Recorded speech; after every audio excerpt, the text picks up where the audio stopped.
भक्तजनमानस निवासाय श्रीरामचन्द्राय वागीशाय वदने लक्ष्मीर्यस्य च वक्षसि यस्यास्ते हृदये संवित्तं नृसिंहमहं भजे। विश्वसर्गविसर्गादीनवलक्षणलक्षितम् श्रीकृष्णाख्यं परं ब्रह्म जगद्धाम नमामि तत् परम धाम शब्द है।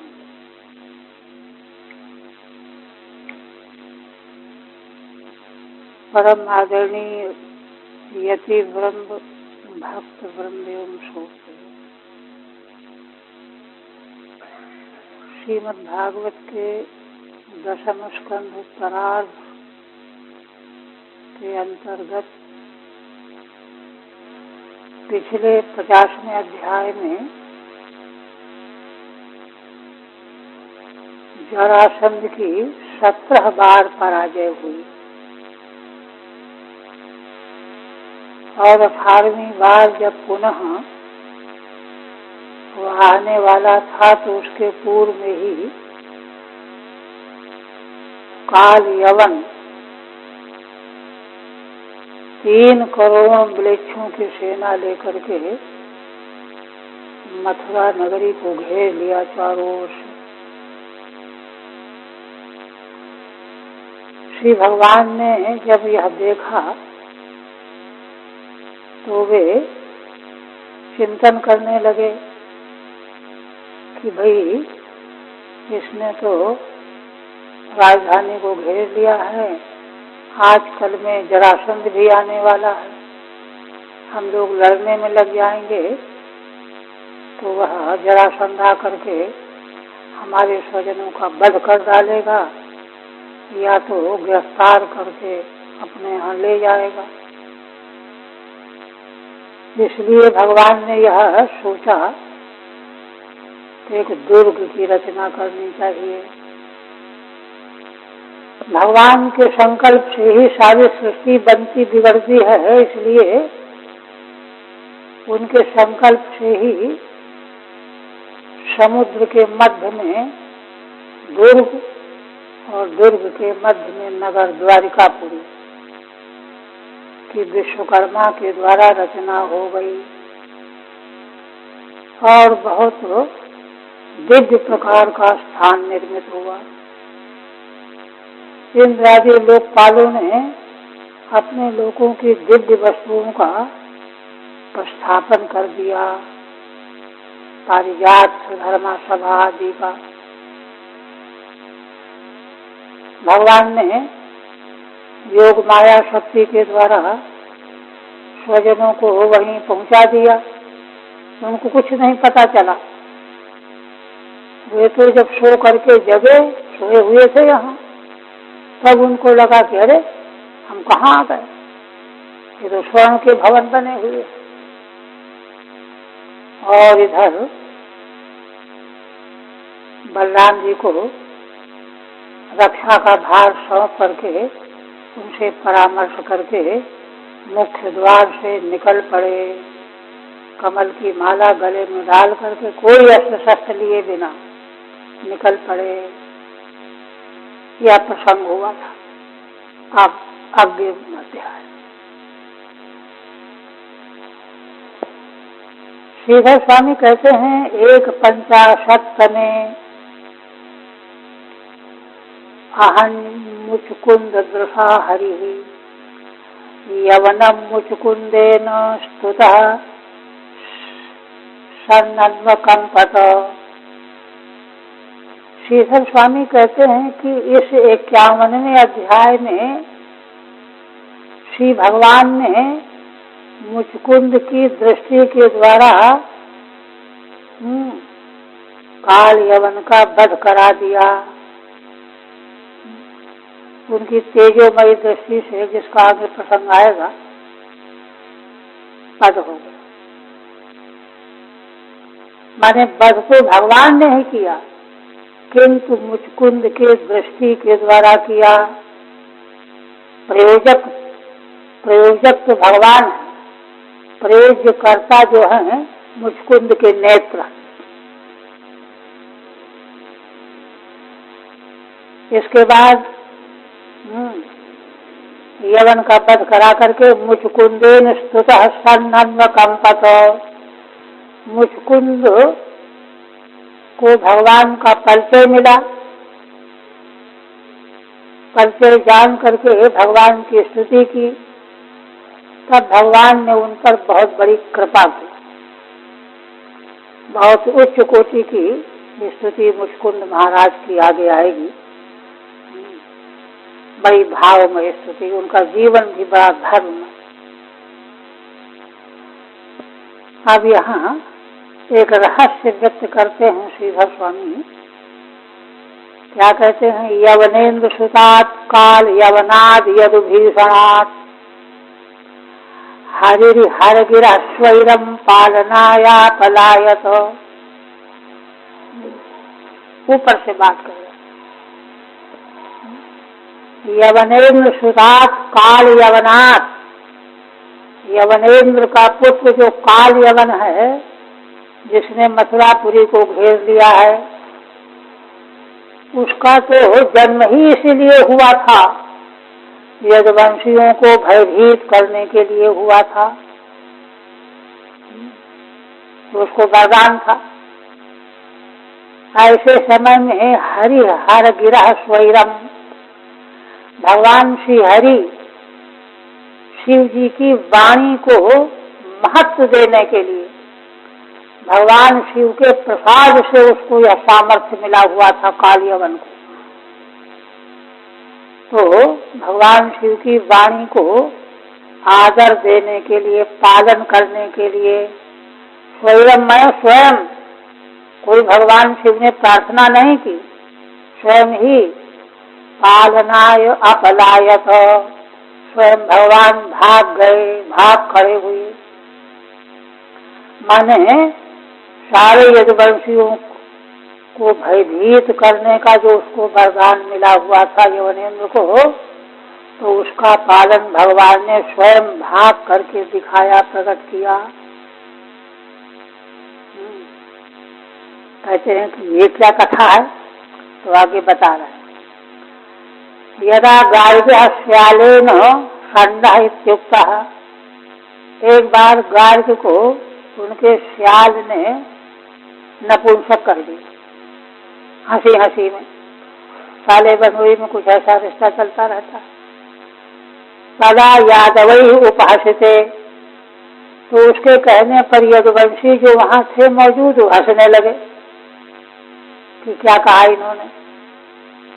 तो इससे गार्ग्य क्रुद्ध हो गए। क्रुद्धो असौ श्री महेशम प्रसाद्य, क्रुद्ध होकर के उन्होंने भगवान शिव को प्रसन्न किया।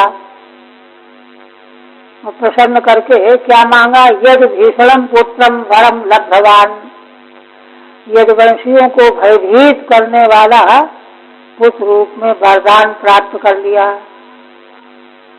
ये पुराणांतर की कथा। ततः यवनेन्द्रेण अपुत्रेण, यवनेन्द्र जो काल यवन का पिता, उसको कोई संतान नहीं थी। तो उसने गार्ग्य जी से प्रार्थना किया कि आप हमारे क्षेत्र में संतान उत्पन्न करो। स्वक्षेत्रे पुत्रोत्पादनाय प्रार्थितो गार्ग्यः, अपने क्षेत्र में पत्नी से पुत्र उत्पन्न करने के लिए प्रार्थना की। तब वो काल यवनम आदि जनदिति पुराण प्रसिद्धम, काल यवन का जन्म इस प्रकार से हुआ, ये पुराण में प्रसिद्ध है। तो ऐसा वह काल यवन को से भगवान अपने को भयभीत प्रकट करने के लिए, दिखाने के लिए, पूरा द्वारात निष्क्रांतम, मुख्य द्वार से, मथुरापुरी के प्रधान द्वार से भगवान निकले। छिपाया नहीं तो कहीं और तरह से निकल जाते। पूरा द्वारा निष्क्रांतम उद्यानम उद्गच्छन्तम, भगवान जब मुख्य द्वार से निकल रहे थे तो उनकी ऐसी शोभा हो रही थी मानो चंद्रमा का उदय हो रहा है। अमूल शेषकुमार तम विलोक्य विनिष्क्रांतम उज्जिहानम इवोदुपम दर्शनीयतमं श्यामम पीत कौशेय वाससम। मुचकुंद ने कालयवन ने देखा भगवान को मुख्य द्वार से निकलते हुए, तो भगवान की कैसी शोभा है। तम विनिष्क्रांतम विलोक्य, है ना, उज्जिहानम उदुपम इव, मानो चंद्र देवता उदित हो रहे हों। ऐसे भगवान मुख्य द्वार से बाहर को निकले, ऐसा जब देखा। भगवान कैसे हैं, दर्शनीय तमम, सबसे बढ़ करके दर्शन करने योग्य हैं, दर्शनीय तम है। श्यामम पीत कौशेय वाससम, भगवान का श्यामल वर्ण है, पीले रंग का कौशेय वस्त्र धारण किए हुए हैं। ऐसे हैं। श्रीवत्स वक्ष संभ्राजत कौसुभा मुक्त कंधरम पृथु दीर्घ चतुर्बाहुम नव कंजारुणेक्षणम। अब भगवान की शोभा का वर्णन करते हैं सुखदेव जी। कहते हैं, राजन, जिन भगवान का काल यवन ने दर्शन किया हुए भगवान कैसे हैं। श्रीवत्स वक्ष संभ्राजत, श्री भगवान के वक्षस्थल में श्री वत्स का चिन्ह प्रकाशित हो रहा है, स्वर्ण रेखा के समान। कौस्तुभा मुक्त कंधरम, और कौस्तुभ मणि से भगवान के कंधे की शोभा हो रही है। पृथु दीर्घ चतुर्बाहुम नव कंजारुणेक्षणम, भगवान की पृथु माने मोटी, दीर्घ माने लंबी 4 भुजाएं हैं। नवीन कमल के समान अरुण नेत्र हैं भगवान के। ऐसा भगवान का स्वरूप है, दूसरे की टीका नहीं है। आप फिर कहते, नित्य प्रमुदितम श्रीमत् सुकपोलम शुचिस्मितम मुखारविंदम बिभ्राणम स्फुरन मकर कुंडलम। श्री भगवान का मुखारविंद कैसा है। नित्य प्रमुदितम, नित्य प्रसन्न रहता है। भगवान के मुखारविंद में कभी उदासी नहीं आती। नित्य प्रमुदितम श्रीमत् सुकपोलम शुचिस्मितम, शोभा संपन्न भगवान के कपोल है मुखारविंद में, और पवित्र मुस्कान है। शुचिस्मितम माने पवित्र मुस्कान। ये सब मुखारविंद के विशेषण। मुखारविंदम बिभ्राम, ऐसे मुखारविंद को धारण किए हुए हैं। स्फुरन मकर कुंडलम, स्फुरित होते हुए मकराकृति कुंडलों से बड़ी शोभा हो रही है।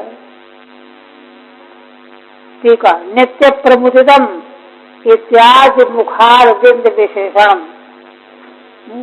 जितने पद यहाँ दिए गए हैं सब भगवान के मुख कमल के विशेषण हैं। भगवान का मुख कमल नित्य प्रमुदित है ना, शोभा से संपन्न युक्त कपोल वाला है, पवित्र मुस्कान वाला है, और स्फुरित होते हुए मकराकृति कुंडल शोभायमान है भगवान के मुखारविंद में। वासुदेवो ह्ययमिति पुमान् श्रीवत्सलांछनः चतुर्भुजोर्विन्दाक्षो वनमाल्यति सुंदरः। काल यवन ने देखा और उसने समझ लिया कि ये ही वासुदेव हैं। अयम वासुदेवः, यह पुरुष वासुदेव ही होगा। क्यों?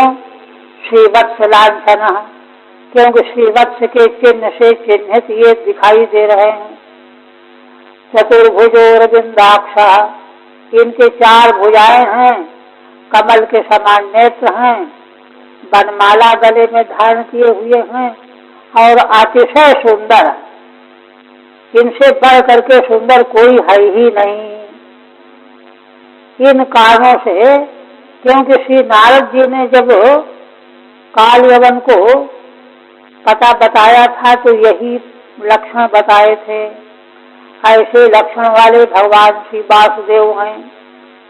लक्षण नारद प्रोपय नान्यो भवितुमर्हति।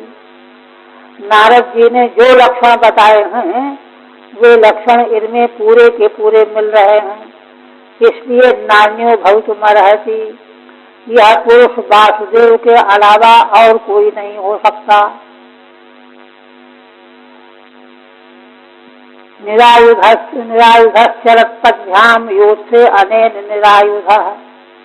किंतु काल यवन सोचने लगा कि ये तो यदुवंशियों के वीर हैं, ये परिचय दिया है नारद जी ने, किंतु इनके हाथ में तो कोई अस्त्र शस्त्र है ही नहीं।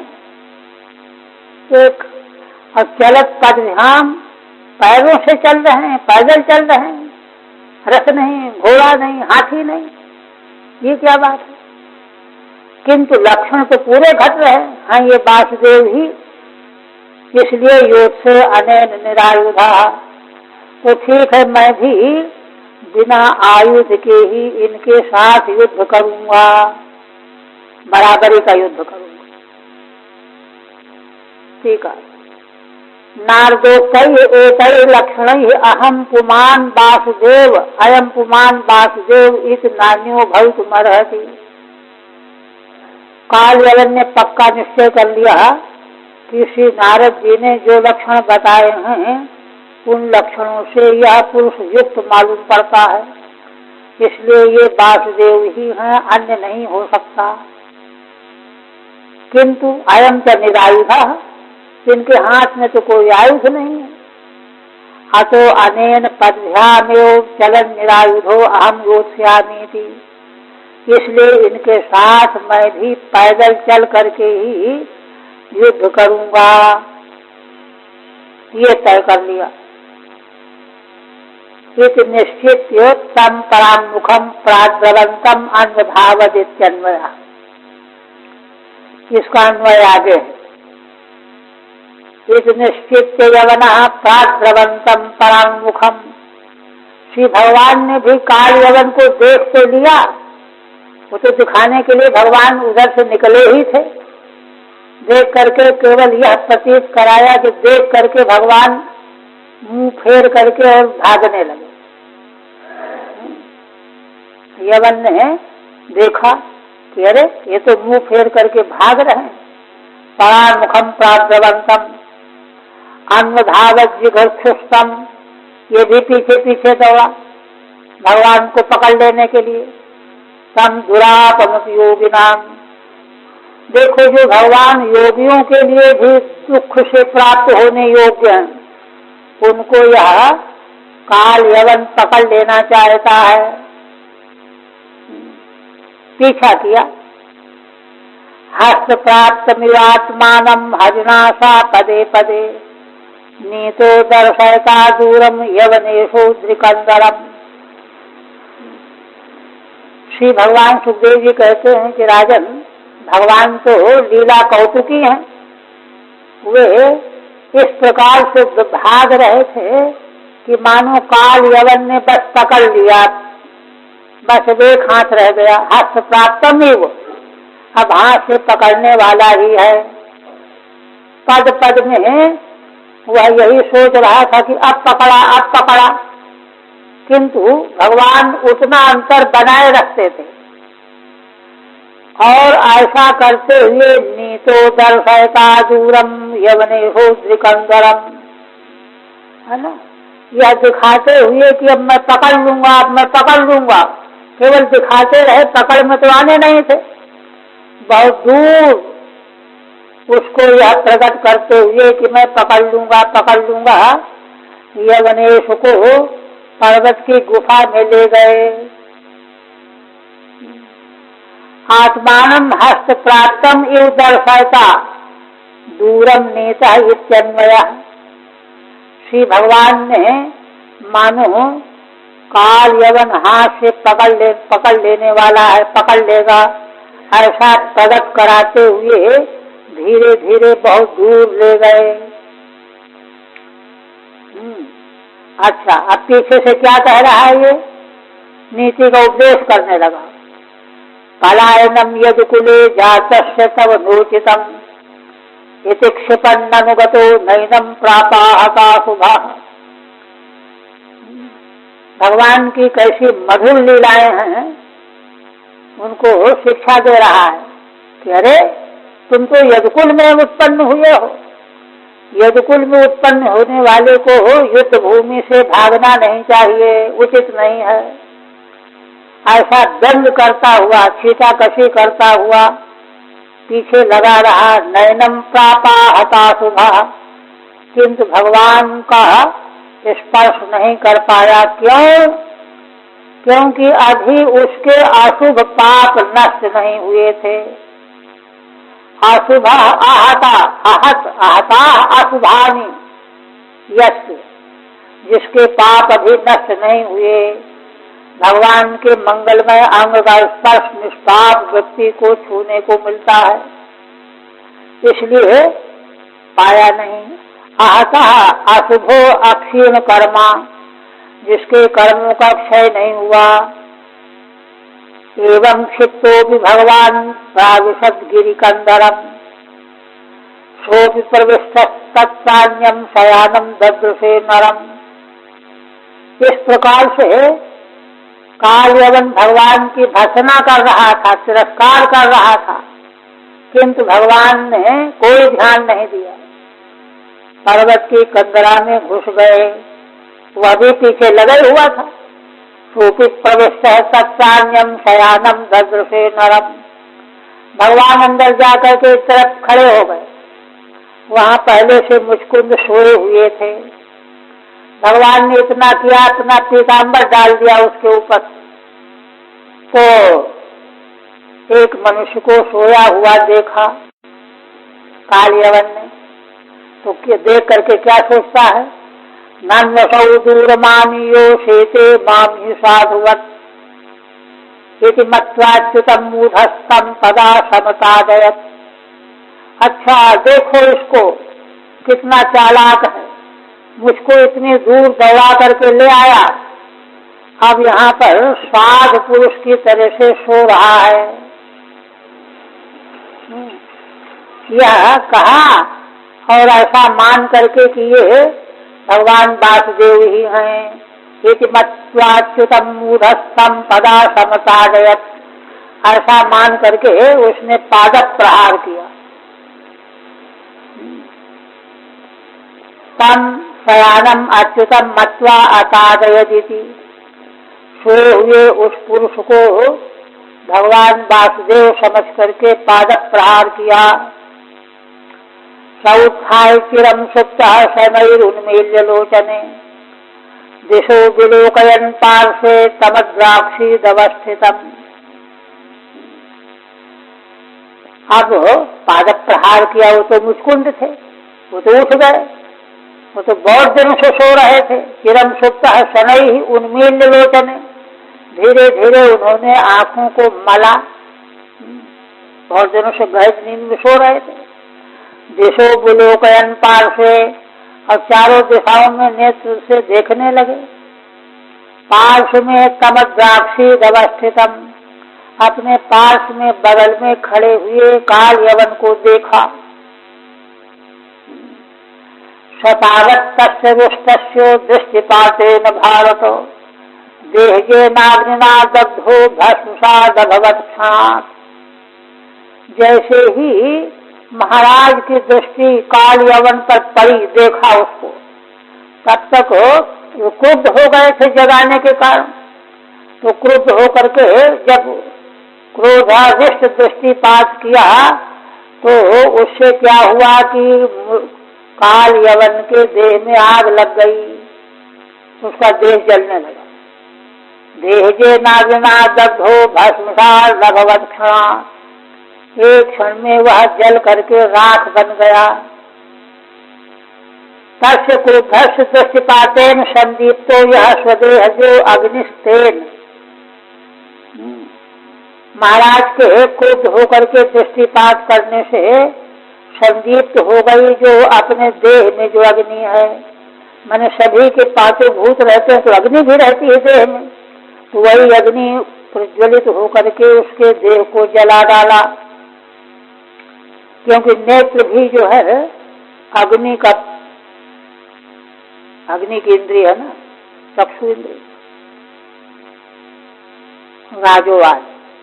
अब भगवान सुखदेव जी ने जब यह घटनाक्रम का वर्णन किया तो महाराज को बड़ा आश्चर्य हुआ, पूछने लगे, को नाम सापुमान ब्रह्मन कस्य किम वीर्य एव च कस्मात् गुहाम गतः शिष्ये किम तेजो यवनार्दन। हे ब्रह्मन, आप कृपा करके बताइए कि यह पुरुष कौन था, है ना, किस कुल में था, किन दिन इसका बल क्या था, कस्मात् गुहाम गतः शिष्ये, और वहां पर्वत की गुफा में जाकर के क्यों सो रहा था, उसका कैसा तेज था कि जिससे कालयवन जल करके राख बन गया। ये प्रश्न किया।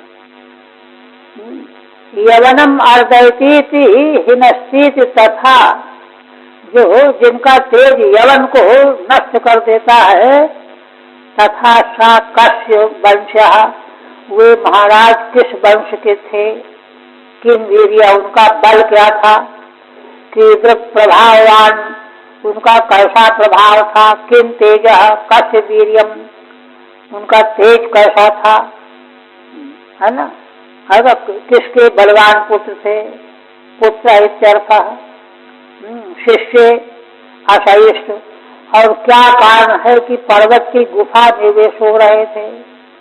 सारी जानकारी परीक्षित चाहने लगे।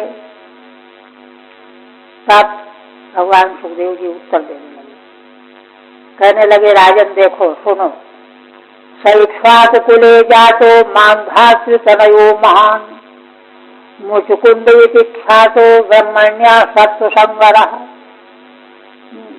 अब सारे प्रश्नों का उत्तर देना है भगवान सुखदेव जी को।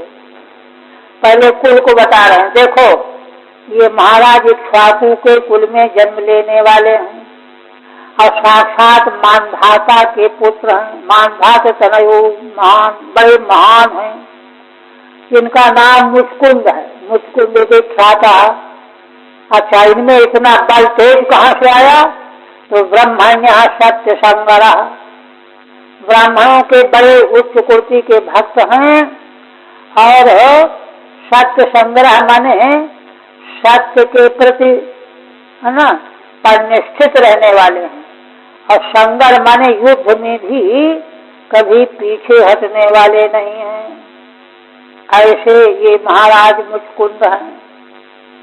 सत्य संगरो युद्धम प्रतिज्ञा वा यशः, जिनका युद्ध जो है सच्चाई से होता है, अथवा जो प्रतिज्ञा करते हैं वह सच्चाई से उसको निर्वाह करते हैं, है ना, अथवा सत्यनिष्ठ भी हैं और युद्ध में दृढ़ प्रतिज्ञ भी हैं। तो अब प्रसंग ला रहे हैं कि यहाँ पर्वत में क्यों सो रहे थे, तो उस प्रसंग को विस्तार से बता रहे हैं।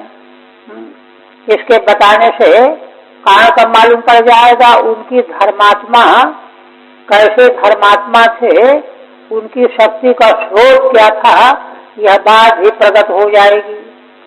कहते सयाचित सुरगण इंद्राज्य आत्मरक्षणे। सुखदेव भगवान कहते हैं कि एक बार देवगणों ने उनसे याचना किया, है ना, आत्मरक्षण। इंद्रादि देवताओं ने उनसे प्रार्थना किया कि महाराज हमारी रक्षा करो।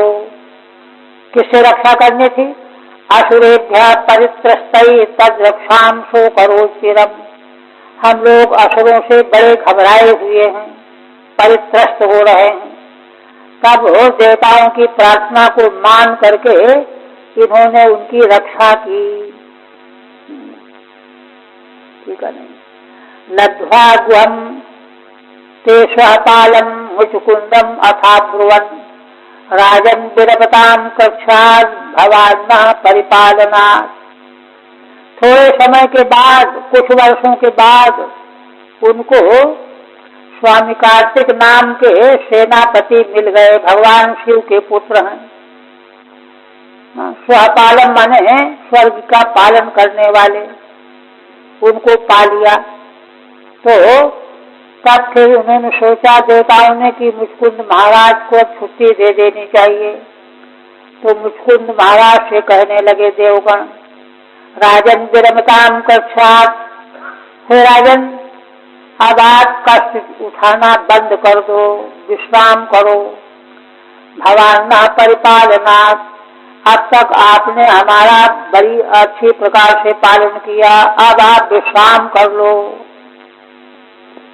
गुहम कार्तिकेयम, कार्तिकेय को अपना सेनापति बना लिया देवताओं ने। स्वपालम मने स्वर्ग पालकम सेनान्यम, सेनापति। सब देवताओं ने इनको मना किया और बात बता रहे हैं कि नरलोके परित्यज्यो राज्यम निहत कंटकम, अस्मान पालयतो वीरो कामास्ते सर्व उज्जिता। देवता लोग स्वयं महाराज की प्रशंसा कर रहे हैं, कहते हैं कि राजन मनुष्य लोक का त्याग करके, और मनुष्य लोक में कोई ऐसे वैसे थोड़े थे आप, निहत कंटकम राज्यम परित्यज्य, है ना, एक भी कंटक नहीं है, शत्रु नहीं है ना, ऐसा राज्य आपके पास था, उसका भी त्याग करके आसमान पाले तो वीरो, हम देवताओं का आपने पालन किया अब तक। कामास्ते सर्व उज्जिता, और ऐसा करने से लोक की सारी कामनाओं का आपने त्याग कर दिया। कितना बार त्याग किया। और इतना ही नहीं, उज्जिता त्यक्ता गता इत्यर्थ, सारी कामनाएं समाप्त हो गई। इतने ही नहीं, श्रुता महिष्यो भवतो ज्ञातयो अमात्य मंत्र प्रजाश्च तुल्यकालीया नाधुना संति कालिता। अब महाराज को तो समय का पता ही नहीं चल रहा था। देवता लोग कहते हैं कि राजन आपके पुत्र, रानियां, ज्ञातिजन, मंत्री, अमात्य, इतने नहीं सारे राजधानी की तुल्यकालिया नाधुना संति कालिता, जो उस समय थे आपके राज्य करने के समय में, आज वे कोई नहीं है, सब काल के घाल में चले गए हैं, कोई जीवित नहीं है। ठीक है। किंच श्रुता इति तुल्यकालिया त्वत्समान कालीना, तुम जैसे थे, तुम्हारे समय में पुत्र पत्नी आदि थी, वे सब कालिता माने विचालिता, विचलित हो गए, समाप्त हो गए। कालो बलियान बलिनाम भगवान ईश्वरोग्रय प्रजा कालयते कीर्तन पशुपालो यथा प्रभु। हे महाराज, काल जो है सभी बलवानों से बढ़ करके बलवान होता है। वह तो भगवान ईश्वर अव्यय है। प्रजा कालयते क्रीडन, वह तो खेल खेल में प्रजा को इधर से उधर करता रहता है। पशुपालो यथा पशु, जैसे पशुओं को चराने वाला पशुओं को यहाँ से वहाँ खदेड़ता रहता है, ऐसा काल का स्वभाव है। मत प्रजा पुण्य कालयति चेदताहु, मैंने यदि महाराज ये प्रश्न करें कि मेरी प्रजा को किसने नष्ट किया, किसी राजा ने किया हो तो मैं बदला लूंगा। इस पर कहते नहीं, ये तो काल की करतूत है। काल तो साक्षात भगवान का स्वरूप है। कालयते इतस्ततः चालयति, काल भगवान ही प्राणी मात्र को यहाँ से वहाँ, वहाँ से यहाँ करते रहते हैं। अब बरम्बणेश भद्रन्ते ऋते कैवल्य मध्यनः एक एवेश्वरस्तस्य भगवान विष्णुरव्यय। अंत में कहते हैं कि आपने इतना बड़ा त्याग करके हमारा पालन किया, आप कृपा करके आप हमसे वरदान मांग लीजिए, कैवल्य को छोड़ करके और कुछ भी मांग लीजिए, क्योंकि एक एवेश्वर तस्य भगवान विष्णुरव्ययः, कैवल्य रूपी फल देने वाले एकमात्र भगवान विष्णु जो अव्यय परमात्मा है वे ही समर्थ हैं, और दूसरा कोई भी और चीजें तो दे सकते हैं, कैवल्य दूसरा कोई नहीं दे सकता। तस्य कैवल्य से, कैवल्य के दाता एकमात्र भगवान विष्णु हैं। ये मुक्त सवै देवान अभिवंद्य महायशा निद्रांगो ततो बभ्रे सराजा समकर्षिता, है ना। इस प्रकार से देवताओं के द्वारा कहे जाने पर वे महान यशस्वी महाराज मुचकुंद ने, है ना, देवताओं से निद्रा का वरदान मांगा, क्योंकि श्रम से बड़े थके हुए थे। यह कश्चिन मम निद्राया भंगम कुर्यात् पुरोत्तमा, उसी में ये भी बरकत में है, कहीं कहीं ये पद्य अन्य ग्रंथों में नहीं भी होंगे। जो कोई मेरी निद्रा को भंग करेगा सही भस्मी भवेदासु तत्थोक्तश्च सुरैस्तदा, तो वह शीघ्र ही भस्म हो जाए। यह भी महाराज ने वरदान के साथ में मांगा, है ना। सब देवताओं ने कहा कि एवमस्तु, आप जो मांगते हैं वही मिल गया। अशरिष्ट गुहाविष्टो निद्रया देवदत्तया, इस प्रकार से देवताओं की दी हुई निद्रा का सुख प्राप्त करने के लिए पर्वत की गुफा में जाकर के सो गए।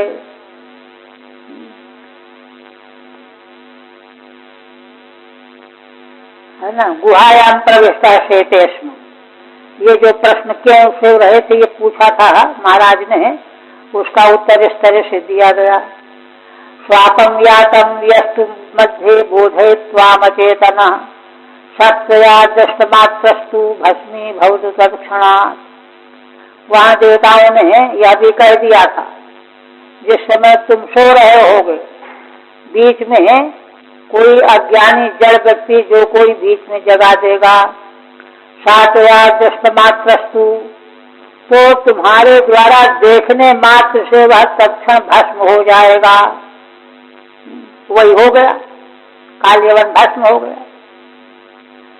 यवने भस्मसान्नीते भगवान सात्वतर्षभा आत्मानं दर्शयामासो मुचकुंदाय धीमते। अब भगवान सुखदेव जी कहने लगे, यवन जब भस्म हो गया तो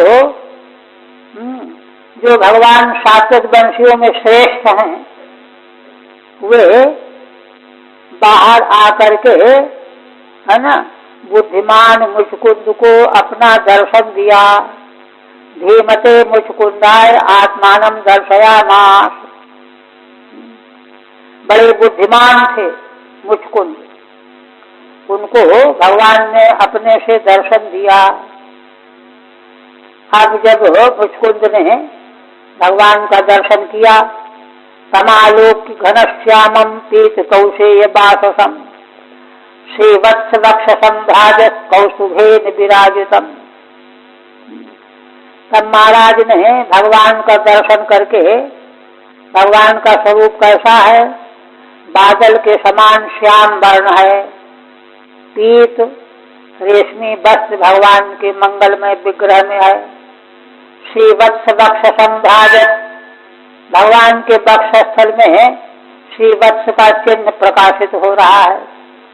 कौस्तुभेन विराजितम, भगवान कौस्तुभ मणि धारण किए हुए हैं। ठीक है, नहीं और कैसे हैं?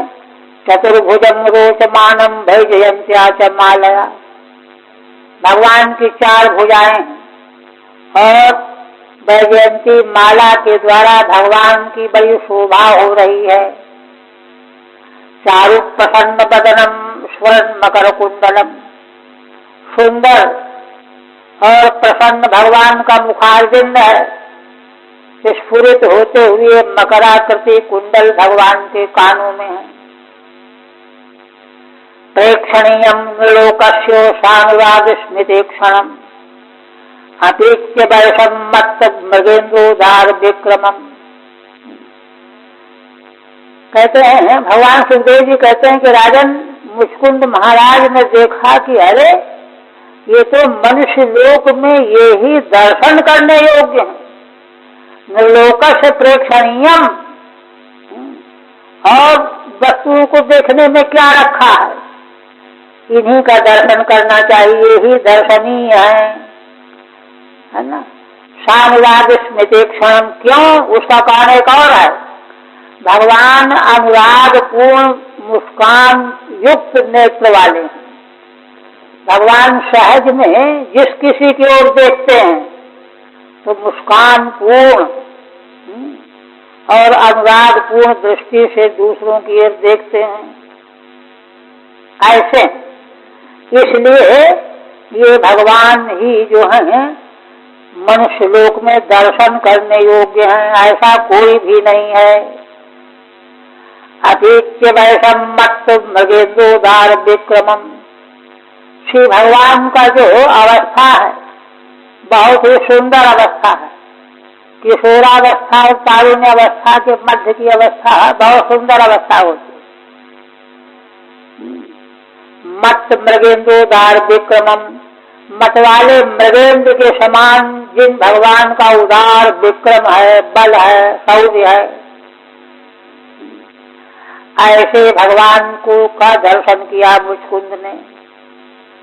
पर्यप्रच्छन महाबुद्धि तेजसा तस्य धर्षिता। कहते महाराज बड़े बुद्धिमान थे, इसलिए और भगवान के तेज से धर्षित हुए जा रहे थे, हतप्रभ हो रहे थे। उन्होंने भगवान से पूछा, संकिता सन कई राजा दुर्धर समीव तेजसा।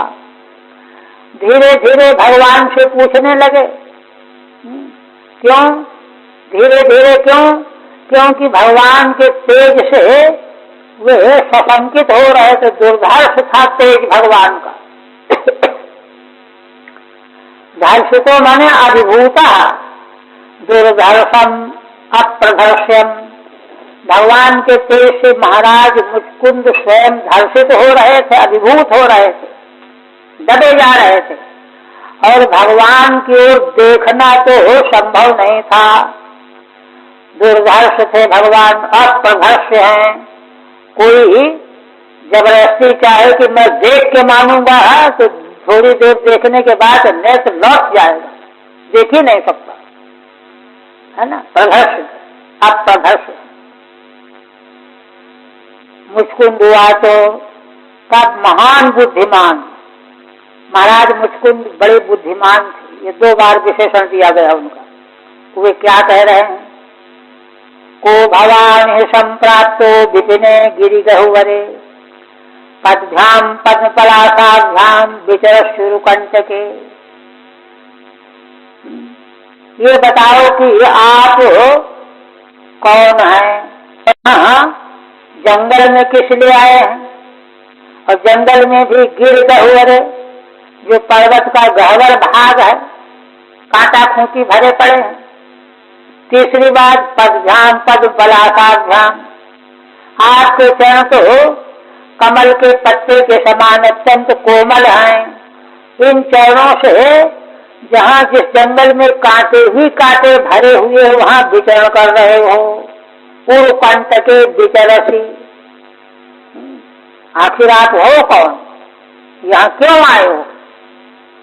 ठीक है, बिकने अरण्य जंगल में, और तत्रात गिरेर गहुवरे, उसमें भी पर्वत के पास का भाग बड़ा सघन है, गहुवर है, दुष्प्रवेश है ना, दुष्प्रवेश स्थान है। तत्रात उर्कंठ के, उसमें भी बड़े कांटे हैं यहाँ। पद पलाश सदसाभ्याम पदभ्याम विचरसीति, कमल के पत्र के समान अत्यंत अतिशय कोमल चरणों के द्वारा विचरण कर रहे हो।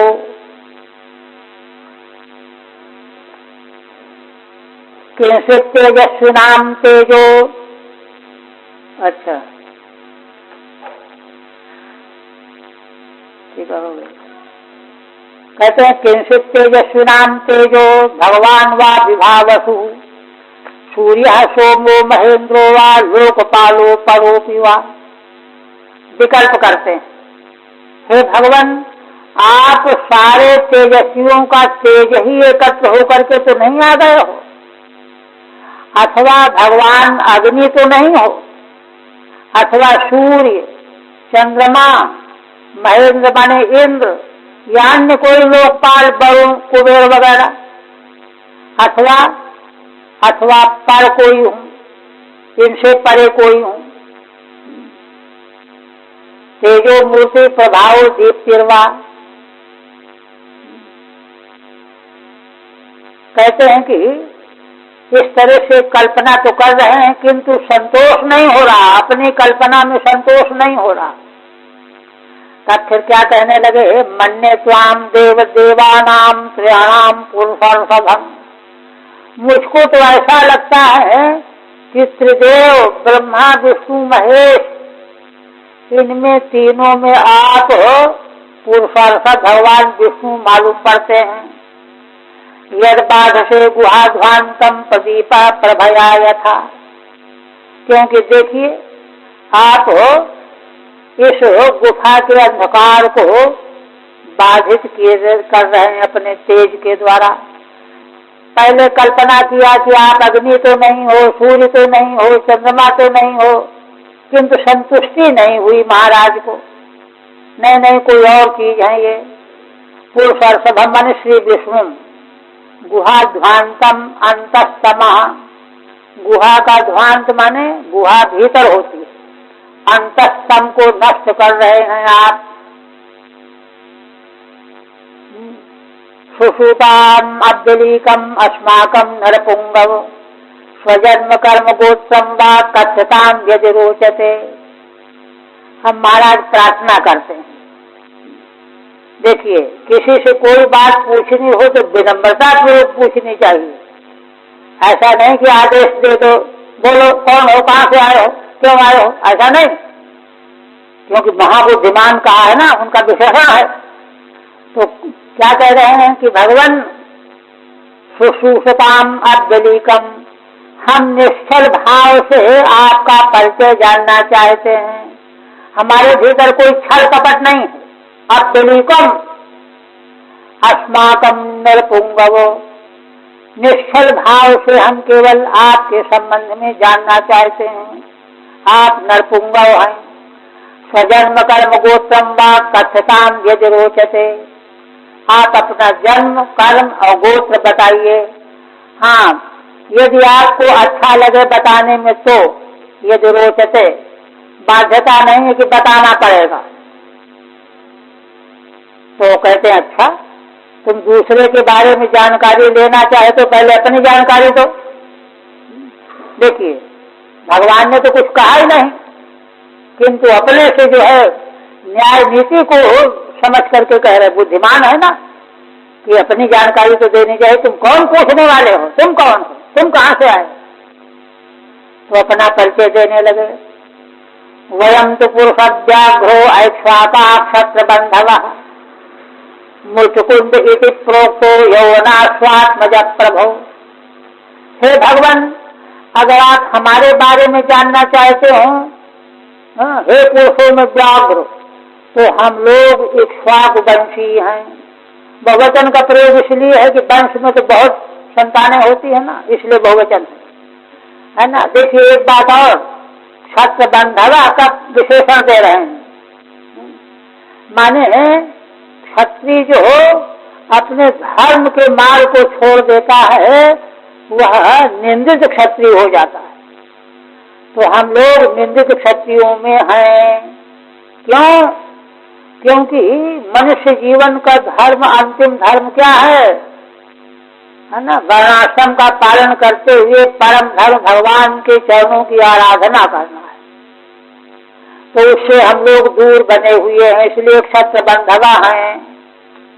मुचकुंदे के प्रोक्ता, मुचकुंद हमारा नाम कहा जाता है।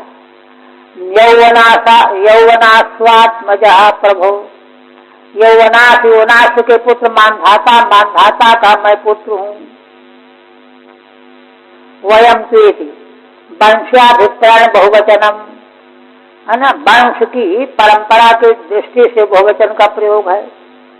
तेषु अहम मुचकुंद इति प्रोक्ता, तो इक्ष्वाकु वंश में मैं उत्पन्न होने वाला मुचकुंद नाम से प्रसिद्ध हूँ। युवनाशो मानधातु, पिता मानधाता के पिता युवनाश, उन्हीं का मानधाता का मैं पुत्र होने से यौवनाश्व कहलाता हूँ। माने युवनाश्व के पुत्र पौत्र।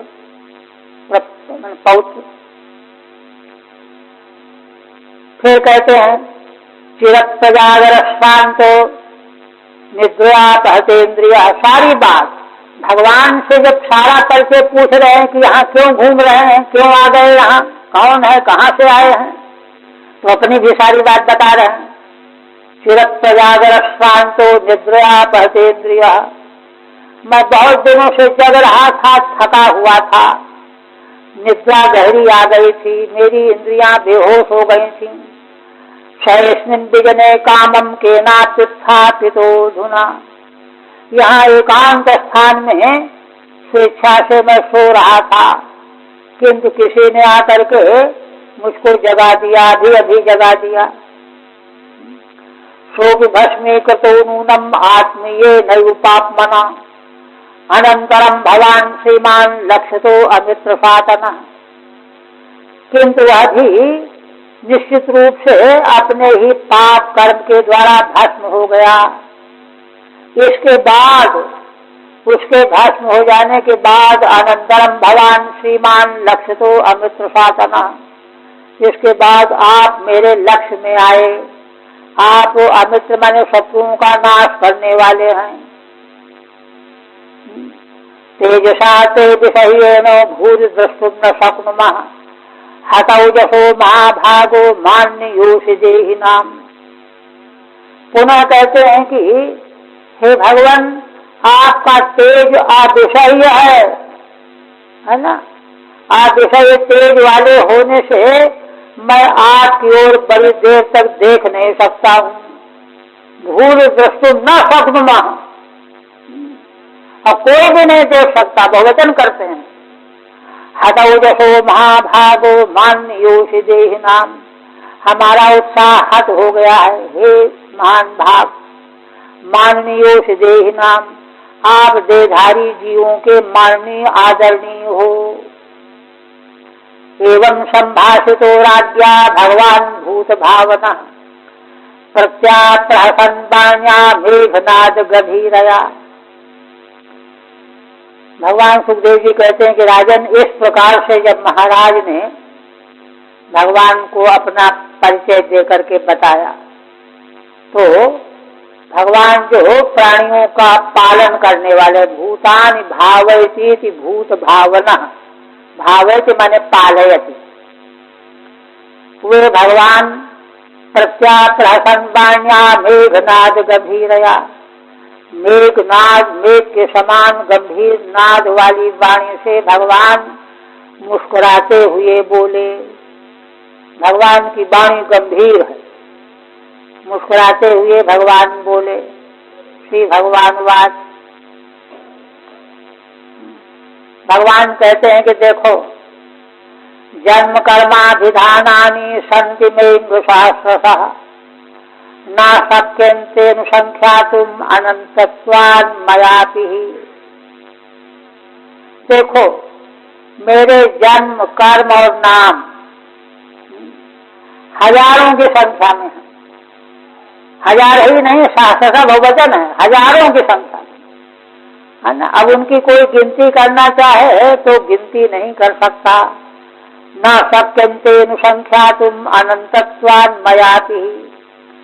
भगवान कहते हैं कि मेरे नाम, कर्म, गुण इतने अनंत हैं कि मैं भी अगर उनकी गिनती लगाना चाहूं तो नहीं कर सकता हूं, मैं भी नहीं कर सकता हूं, फिर और क्या करेगा। क्वचित रजांसि बिंब में पार्थिवान उर्जन्म भी, गुण कर्माभिधानानि न मे जन्मानि कदाचित्। देखो, है ना, क्वचित माने कभी, कोई मनुष्य, है ना, पृथ्वी के रज कणों को गिन सकता है। पार्थिवान रजांश बिम में गिन सकता है, माप सकता है कितने। कहते हैं एक जन्म में तो नहीं, उड़ जन्म भी, है ना, हजारों करोड़ों जन्म ले लेकर के गिनता रहे, फिर जन्म ले फिर गिने, फिर जन्म ले फिर गिने, गिनते ही रहे तो कदाचित गिन ले। किंतु गुण कर्माभिधानानि न मे जन्मानि कदाचित। तो धूलि के कणों को गिन चुकने पर भी मेरे गुण कर्म और नामों को चाहे कितने जन्मों तक कोई हिसाब करता रहे कभी नहीं गिन सकता। क्वचित कदाचित कश्चित यद्यपि रजांश बिंब में, भावार्थ यह है कोई, यद्यपि उसका गिनना भी तो कठिन है, किंतु शायद कोई कदाचित कश्चित कोई गिन ही ले। यद्यपि रजांश बिंब में गणितवान तथा जन्मानि कर्माणि च न विनिमीते। किंतु मेरे जन्म कर्मों को कोई भी नहीं गिन सकता। कालत्रयोपपन्नानि जन्म कर्माणि मे नृपो अनुक्रमन्तो नैवान्तं गच्छन्ति परमर्षयः। भगवान कहते हैं कि देखो मेरे तीनों काल में होने वाले जन्म कर्म और नाम, हे राजन, अनुक्रमन्तो नैवान्तं गच्छन्ति परमर्षयः। परम ऋषि सनक सनंदन सनातन आदि ये तीनों कालों में मेरे नाम जन्म कर्म जो हैं इनकी गिनती करते हुए भी आज तक उनका अंत नहीं जान पाए, असंभव। तथापि अतनान्य अद्यतनान्यंगो सुगतो मम विज्ञापितो विरिंचेन पुराहम धर्मगुप्ते भूमिर्भारायमाणानाम असुराणाम क्षयाय च। यह कह करके अब भगवान फिर कहते हैं तो भी हे राजन देखो इस समय वर्तमान में जो मेरा नाम कर्म है वह मैं बता रहा हूँ, उसको सुनो। विज्ञापितो विरिंचेन पुराहम धर्मगुप्त।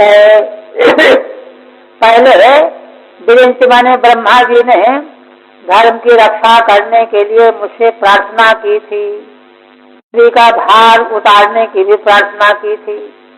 भूमिर भारायमाणानाम असुराणाम क्षयाय च, 3 कामों के लिए, पृथ्वी का भार उतारना, धर्म की रक्षा करना, असुरों का क्षय करना। इसलिए उनकी प्रार्थना को मान करके अवतीर्णो यदकुले गृहे आनक दुंदुभे बदंती वासुदेवेति वसुदेव सुतम ही माम। इसलिए ब्रह्मा जी की प्रार्थना सुन करके यदकुल में, है ना, आनक दुंदुभी वसुदेव जी के घर में मैं अवतीर्ण हुआ हूँ, है ना। वसुदेव जी का पुत्र मुझको लोग वासुदेव नाम से जानते हैं। काल नेमिर्हतः कंसः प्रलम्बाद्यास्य सदृशः अयं च यवनो दग्धो राजस्तेत्तिग्म चक्षुषा। फिर कहते हैं भगवान के देखो कालनेमी नाम का असुर दैत्य मारा गया और कालनेमी ही तो कंस बन करके आया था, कंस के रूप में। प्रलम्बाद्यास्य सदृशः, ऐसे प्रलम्बासुरादि जो सब पुरुषों से द्वेष करने वाले राक्षस थे वे सब भी मारे गए। अयम जयवनो दग्धो राजस्ते तिग्म चक्षुषा। हे राजन तुम्हारे तिग्म माने तीखे नेत्रों से, तेजोमय नेत्रों से यह काल यवन भस्म हो गया है। तिग्म चक्षुषा निमित्तेन मलैव दग्धा। तात्पर्य है कि मेरे द्वारा ही, मेरी प्रेरणा से ही तुम्हारे नेत्रों से यह जल गया।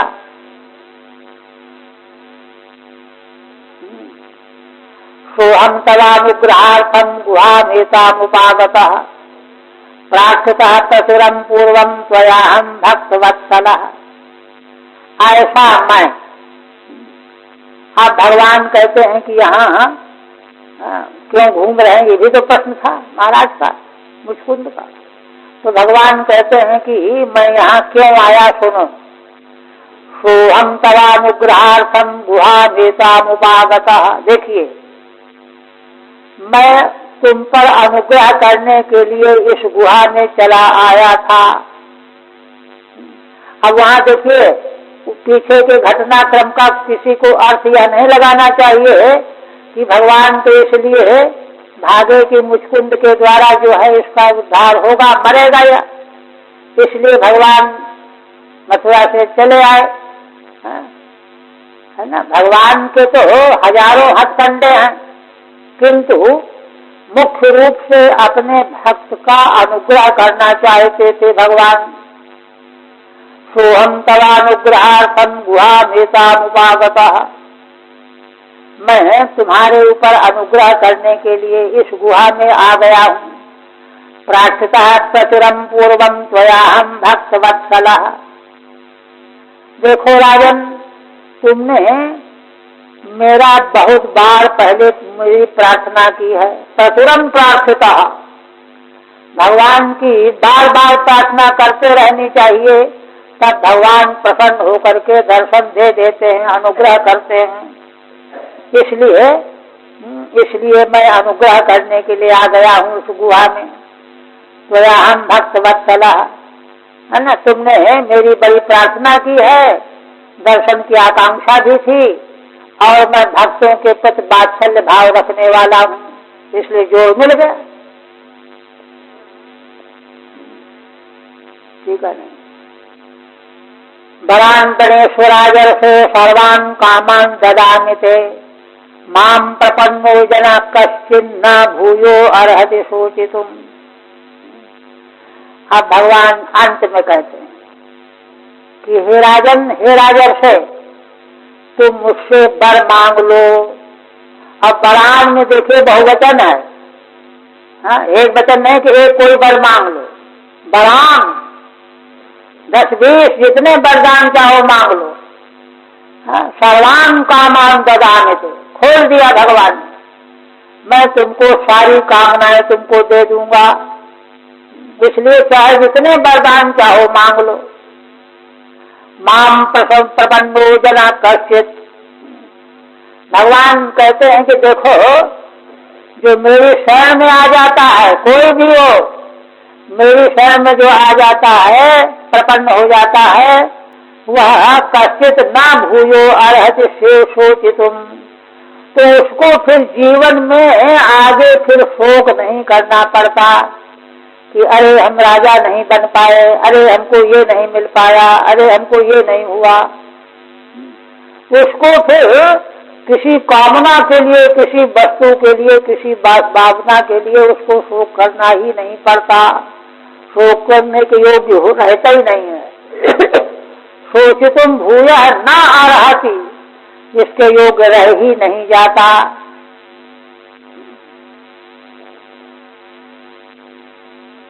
ठीक है। अपूर्णो अहमिति शोचितुम,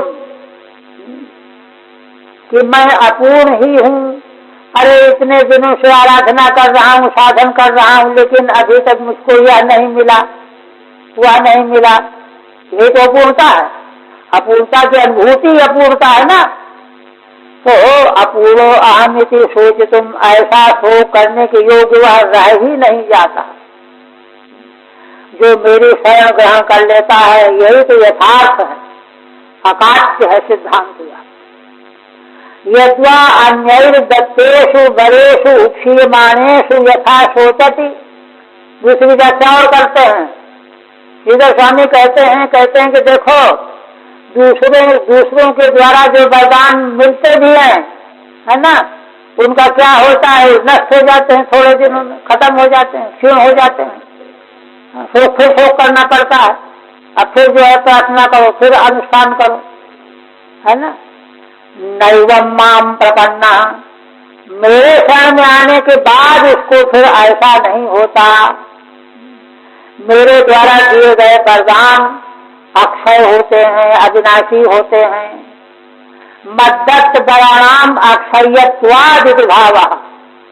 भगवान के द्वारा दिए गए वरदान अक्षय होते, वे कभी क्षीण होते ही नहीं हैं। इसीलिए तो देखिए, महान जो भगवान के भागवत जन भक्त जन हैं, वो एकांत जंगल में पेड़ के नीचे जीवन व्यतीत कर लेते हैं और बड़े आनंद में रहते हैं, कृतकृत होकर के रहते हैं।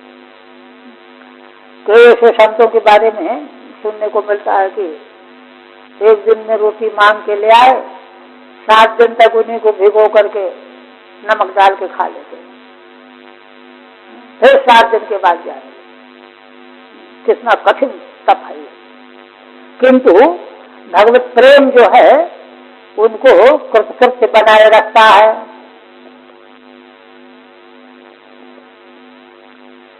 श्री सुखवाच, आप भगवान सुखदेव जी कहने लगे, इत्युक्तस्तम प्रणम्याः मुचकुंदो मुदान्वितः ज्ञात्वा नारायणं देवं गर्गवाक्य मनुस्मरन्। भगवान सुखदेव जी कहने लगे कि श्री भगवान ने अपना परिचय दिया विधिवत और फिर आने का कारण बताया कि तुम पर अनुग्रह करने के लिए मैं यहाँ आ गया हूँ। तो महाराज को गर्ग जी का वाक्य स्मरण में आ गया।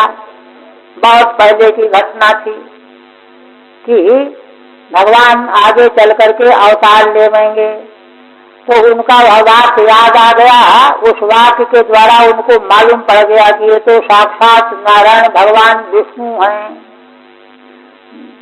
अब तो भगवान के चरणों में गिर पड़े महाराज, प्रणाम किया और अतिशय आनंद से गदगद हो गए। भगवान का दर्शन प्राप्त करके मुदान्वितः गदगद हो गए। ज्ञात्वा नारायणं देवम, ये तो साक्षात भगवान नारायण देव हैं। यह बात उनको गर्गाचार्य जी की स्मरण आ गई। गर्गवाक्य मनुस्मरण, अष्टाविंशति में युगे भगवान अवतरिष्यति वृद्ध गर्गवाक्य मनुस्मरण नित्यर्थ। गर्ग कुल गोत्र के वृद्ध माने और पहले के, अष्टाविंशति में युगे 28वें द्वापर में भगवान अवतरिष्यति, भगवान साक्षात अवतार लेंगे। यह वृद्ध गर्ग के वाक्य का उनको स्मरण आ गया। परंपरा से सुन रखा था, इसलिए जान गए कि ये तो साक्षात भगवान अवतार लेकर के आए हुए हैं।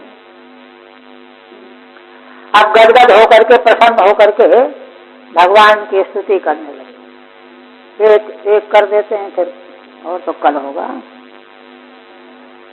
मुचकुंदवाच, बहुत उच्च कोटि का स्तवन है महाराज के द्वारा। महान बुद्धिमान जैसा इनको कहा गया है ना। भगवान के द्वारा कैसे परिचय पूछते हैं, कितनी विनम्रता।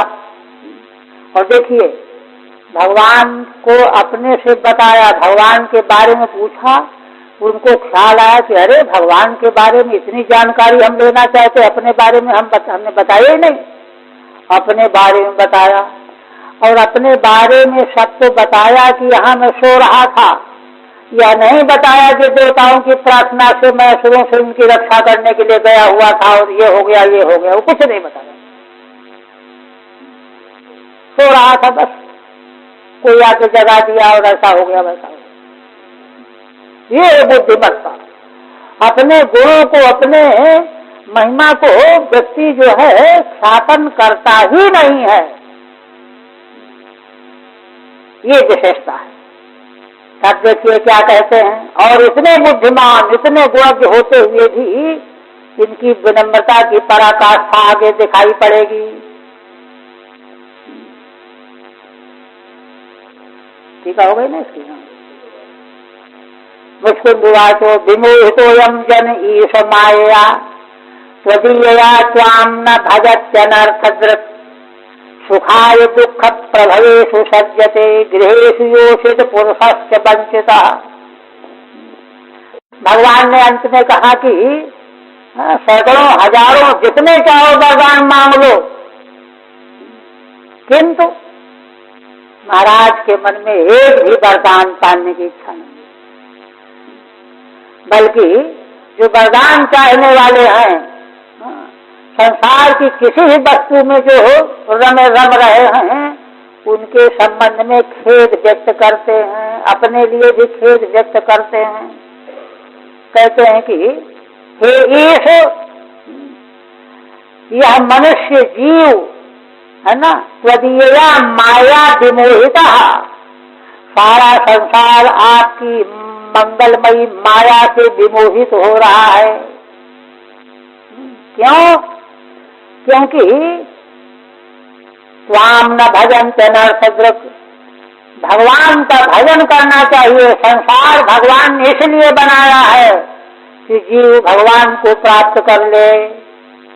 मनुष्य जीवन तो खास करके भगवान को पाने के लिए ही है, उसका और कोई भी लक्ष्य नहीं है। किंतु स्वाम न भजन्ते, न भजते, है ना, यह जीव है ना, आपका भजन नहीं करता। जिसके लिए उसका जन्म हुआ है, भगवान का भजन करने के लिए, वह नहीं करता। श्रुति है ना बृहदारण्य ने कि आरामम तस्य पश्यन्ति न तम पश्यति कश्चन, भगवान के बनाया हुआ बगीचा, इसको तो सब देखने में लगे वाह वाह बहुत अच्छा बहुत अच्छा, किंतु किसने बनाया है, बनाने वाले के बारे में कुछ भी नहीं, है ना। उसको जो है सौभाग्य अपना मनावे है, उसको जो है प्रार्थना करे हैं कि देखो तो क्या कृपा की है भगवान ने, सो नहीं। नतम पश्यति कश्चन, ये अपराध है जीव का, मनुष्य का, है ना। स्वदीया माया जन अयम विमोहिता, यह जीव संसार में आपकी माया से विमोहित हो रहा है। क्यों? स्वाम न भजति अनर्थदृक्, आपको भजन, आपका भजन नहीं करता है। क्या करता है? इसकी दृष्टि अनर्थ में लगी हुई है ना। अनर्थ माने परमार्थ शून्य, अर्थ माने परमार्थ, वह जिसमें बिल्कुल भी नहीं है, अथवा उल्टा अर्थ, अनर्थ माने विपरीत अर्थ, दुख क्लेश शोक मोह भय पराजय तिरस्कार अपमान, ये विपरीत वस्तुएं जहाँ मिलती हैं, ऐसे अनर्थ रूप संसार में उसकी दृष्टि लगी हुई है। यह भगवान कितने खेद की बात है। सुखाय दुख प्रभवेशु सज्जते गृहेशु योषित पुरुषस्य वंचिता। महाराज कहते हैं कि देखो भगवान, संसार के सभी स्त्रियां सभी पुरुष, स्त्री पुरुष दोनों सोचते हैं कि हमको सुख मिलेगा, स्त्री पुरुष दोनों हम विवाह कर लेंगे सुखी हो जाएंगे, मकान बना लेंगे, ऐसा कर लेंगे वैसा कर लेंगे, सब कदम लगाते हैं ना। तो सुखाय किस लिए? सुखाय सुख मिलेगा, अगर ऐसा नहीं करें सुख नहीं मिलेगा, है ना। कहते हैं शुद्ध सुख के लिए दुख प्रभवेशु, जिस घर गृहस्थी संसार में है दुख ही उत्पन्न होते रहते हैं, दुखों का ही प्रभाव होता रहता है, नए नए दुख, आज ये दुख कल वो दुख परसों वो दुख, ऐसे घरों में संसक्त हो जाते हैं। दुख प्रभवेशु गृहेशु सज्जते, संसक्त हो जाते हैं। और कहते हैं यह बात केवल स्त्रियों की ही नहीं, सारे नर नारी स्त्री पुरुष सब शुद्ध सुख के लिए दुख जिनसे पैदा होते उन घरों में आसक्त हो जाते हैं। ये दुर्दशा है, भगवान अनर्थ को प्राप्त कर लेते हैं। कितने बड़े दुख की बात है यह। बस यही है।